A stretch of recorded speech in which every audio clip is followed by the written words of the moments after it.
Okay, now I can start. So, my capstone project revolved around school safety and safety preparedness, revolving around the concepts of earthquake, fire, lockdown. My capstone advisor was Dr. Strong. We're graduating right now. So the problem that I was dealing with in regards to my capstone revolved around that educational staff do not receive the proper training in regards to school safety. And they need to be familiar with this, especially when you're dealing with 200 students if you happen to be at a high school, or however many happen to be on your campus, which the campus that I was working on had over 1,300 students. And this training needs to be refreshed and looked at annually, revolving around earthquake, fire, and lockdown. And there's two different types of lockdown in regards to shooter on campus. One is code blue and one is code red. And so all of their teachers, staff, faculty, custodians, pretty much everybody within the district need to be familiar with these different varieties of safety. The solution that I came up with was very simple. It was just an interactive tutorial that would actually cover all of the basic procedures for each one of these things.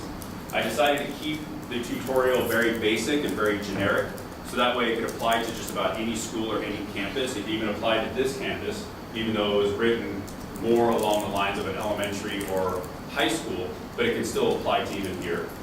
And I also wrote it in a sense to where it's clean, it's straight to the point, so that way it can also be done as a refresher. As an educator, every year we go through a series of trainings, sexual harassment trainings, and various things like that, but emergency procedures are not covered, but should be covered every single year. And so it would become a refresher course for faculty that have been in the district for a longer time. How my capstone starts out is a very simple introduction page. I chose these colors through, which I'll talk about a little bit later, through my usability test. I asked about color combinations and things like that, and what I got was a very positive response to a green, making it inviting, which was nice. What it starts out as, you actually fill in information right at the beginning of my capstone project. You type in your name, your site, and your position. It saves that information and makes it more personal to you, and the information gets pulled at a later time, which I'll show you when that information comes up again. The way it's set up is into the three different sections: lesson 1, lesson 2, lesson 3. And within each of them, you have content. You have a review page where, just in case you had to stop, because teachers, we have so many things that we come across, you can come back and review it. And then there's also an assessment for each one of the three as well.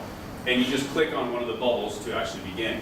I put it in to where you can't skip to the assessment without going to the other two parts first, because a lot of people do that. Oh, I know this stuff, I don't have to go through it. But it'll actually tell you, sorry, you have to look at the content first. After clicking on one of the content buttons, like the one for earthquakes, for example, it'll take you through a series of learning objectives that you'll cover, which I won't read through all of them, but it's pretty direct, right to the point, exactly what you're going to be learning. And it takes you through some various slides that provide both information and images to help strengthen whatever it is that we are covering for that content slide.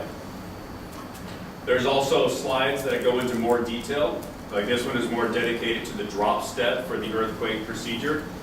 And the learner can then interact with it and actually click on examples and see examples of what it looks like inside the classroom and outside the classroom, so they can visually see what it should look like when their students go through the drill or a real event.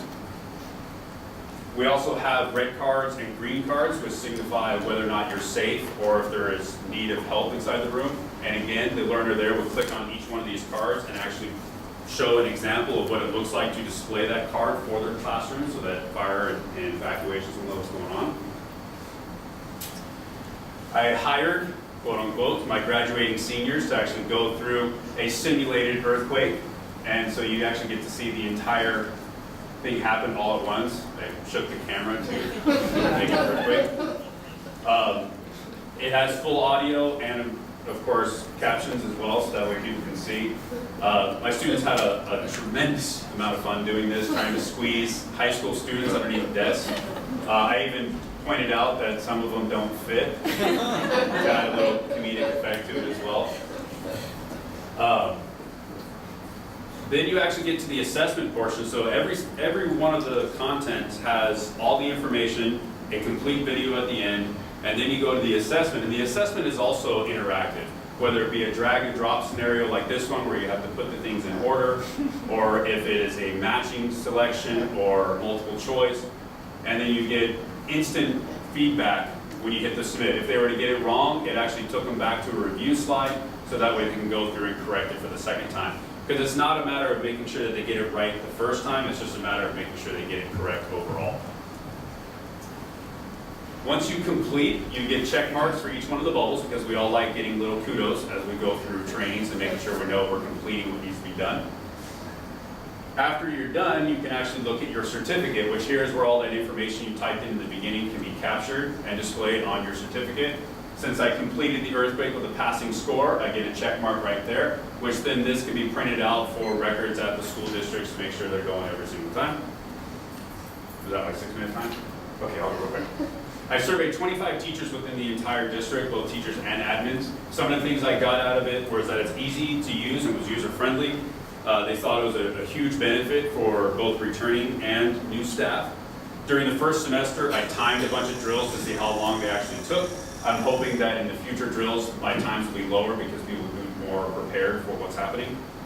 Theories that I applied, simple and sweet. I went right to a multimedia principle, which basically states that words and images teach your learners better than just words alone. And minimalist, as you saw, a lot of my things were just straight to the point. Here's the word, here's the picture, which I took from Professor Carroll. So teachers like it when it's simple and sweet. Questions? Rapid fire there at the end.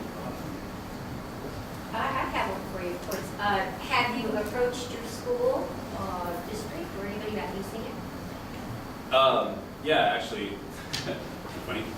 One of my teachers, who was one of my testers, just came across an incident at their site where some people didn't know what to do. And so she immediately went to the principal and told about Mr. Swift's glorious little training. And so now the whole district knows about it, and yeah, they want it. Okay. So I'm trying to figure out if I would want to donate or sell. What do you think? Show me the money. Sell, they can pay. Make it pay. Put me through enough stuff over the last few years, might as well.